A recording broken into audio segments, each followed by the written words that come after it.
Joining us now is Steve Moore, Distinguished Visiting Fellow over at the Heritage Foundation. Steve, good to have you with us here. Are you surprised the economy seemed to shrug off this government shutdown as much as it did in this latest month? Wow, what a blockbuster report. I mean, this economy now is really firing on all cylinders. It's probably the strongest economy we've had in 20 years now. And I am a little bit surprised that the government shutdown had such a minuscule effect on the performance of the economy last month. And I think it shows, that so much of what government does is just irrelevant to the U.S. economy and the private sector. And boy, you look at the labor force participation rate, it's rising, wages are rising. We now have, it's actually good news that the unemployment rate ticked up a little bit because it means more and more Americans are getting into the labor force. I mean, there's nothing negative about this. And in fact, it's the job growth was not all, but a lot of it was in these blue collar, occupations like construction and manufacturing that had been either flatlined or declining under Obama. So we've seen an amazing renaissance in the U.S. economy over the last 2 years. Steve, what does this say about the current state of play when it comes to the overall U.S. economy? Well, it's all systems are go. I mean, you've now got a problem. The biggest problem for the U.S. economy right now, I mean, I'm kind of surprised by these big numbers because where are the workers coming from to fill all these jobs? I mean, when I talk to employers all over the country, whether I go from Portland, Oregon to Portland, Maine, they say their biggest problem is finding the workers to do the jobs. And, businesses are now really scrambling to find these 300,000 workers to fill all of these positions. And so, yeah, really, and I mean, it's a testament to the power of the tax cut, the deregulation policies. As you know, I helped write the tax plan. The Democrats have been running against the tax plan. It's like, wait a minute, we have this incredible blockbuster, economy. It didn't just go to the rich, as we're now seeing with the nice bump in wages this month. Well, the tax plan, I want to talk a little bit about the tax plan too, because we also seen the deficit increase over that same period of time. So, yeah. And part of that does have to do with less revenue that the government gets from taxes. So Steve, comment on that a little bit.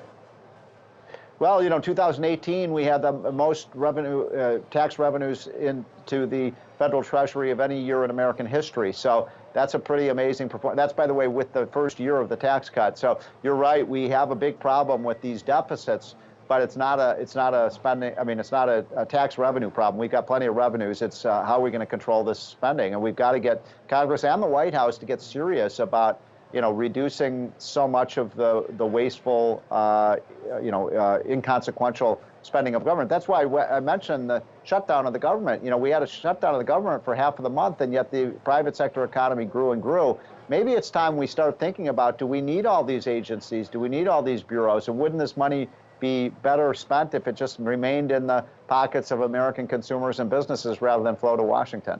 Well, Steve, let's go back to the jobs report, because part of the news this morning, apart from the blockbuster jobs report for January, was the revision to December. So December job gains were revised down to 222,000 from 312,000. So we didn't see 2 consecutive months with 300,000 jobs added. What do you make of that revision? 300,000 jobs a month. I mean, that's pretty darn good. I mean, right. The revision, though, for December was from 312,000 jobs down to 222,000. So a revision of almost 100,000 jobs. Yeah. So this is a fair point. So when we look at these numbers, we want to look at the revisions as well. So the December number was, you're right, revised downward, and then we had a big number. But look, let's say we're only growing at 250,000 jobs a month. I mean, still, that's huge. I mean, we were averaging much less than that, throughout most of the last 10 years. So 250,000 jobs, if we could remain anywhere near or above 200,000 a month, we have a very, very healthy economy. Steve, let's talk about what is shaping up to be a very competitive and crowded space for the presidential 2020 run on the Democratic side. Many of these candidates coming out with their own tax plans, and Elizabeth Warren, suggested actually imposing a wealth tax on fortunes of larger than $50 million. A poll by Data for Progress showing that actually that plan does have majority support. What do you make of her plan? Well, I mean, I have to say I'm really pained to see what's happening on the Democratic side of the aisle. It's almost like it's a contest to see which Democrat can raise taxes the most.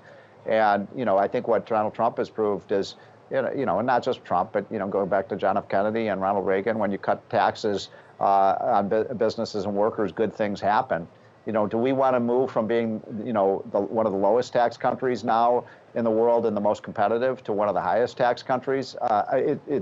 It would cost American jobs. It would hurt the middle class. It would mean lower wages. So I'd love to see Democrats get back to the old ideas of people like Bill Bradley and Dick Gephardt. Let's get the tax rates down. Let's get rid of the loopholes. Let's have a very efficient, competitive tax system that makes America #1 in the world. Well, Steve, how do you then propose that the U.S. tackle the issue of inequality? Because inequality in the U.S., the gap between the haves and the have-nots just continues to go up. The vast majority of the gains that we've seen over the last decade have gone to the top of the top in terms of people in the U.S. So how do you think the U.S. should combat that?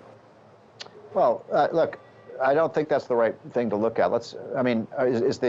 Is anyone hurt by the fact that Bill Gates and Warren Buffett and people like Tom Brady and LeBron James have a lot of money? I mean, we want people to get rich, right? I mean, so you don't make a country rich, by making the rich poor. You make a country rich by making the poor richer. So let's not focus on income inequality. Let's focus. We want everyone to get rich. So let's try to raise the boats of everyone in the economy. And that's why I mentioned the wages a minute ago. For the first time in 20 years, we actually have big middle class gains in incomes as a result of the Trump policies. And that makes everybody better. And incidentally, everybody watching this show, everyone wants to get rich, right? That's what the American dream is, to build a business, to be successful, to be the best at something. And everyone wants to get rich. And most Americans, I don't think, like the idea that if I get rich, somehow the government can take 50 or 60 or 70% of the money away from you. I mean, that's just a very anti-American idea. It's not just bad for the economy, it would be, I think, immoral. I think most people would agree it's immoral for the government to take more than half of your income away from you. All right, well, they still want to see wage gains, too. Steve Moore, unfortunately, we got to leave it there, but thanks for joining us. Thanks, Steve.